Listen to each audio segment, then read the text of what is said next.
కాకినాడ జిల్లా పిఠాపురంలో పారిశుద్ధ్యం అస్తవ్యస్తంగా ఉండడంపై డిప్యూటీ సీఎం పవన్ కళ్యాణ్ ఆగ్రహం వ్యక్తం చేశారు. మోహన్ నగర్, ఇందిరానగర్లో పర్యటించిన డిప్యూటీ సీఎం పవన్ కళ్యాణ్ అక్కడ అపరిశుభ్రతను గుర్తించి అధికారుల తీరుపై మండిపడ్డారు.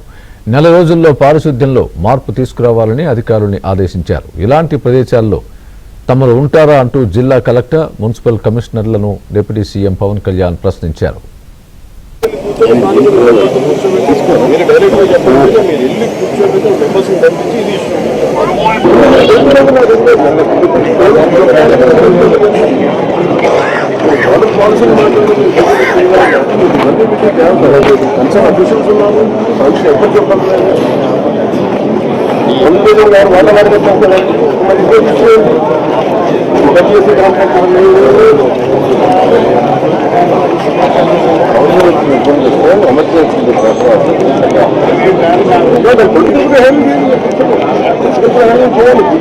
మాట్లాడుతున్నప్పుడు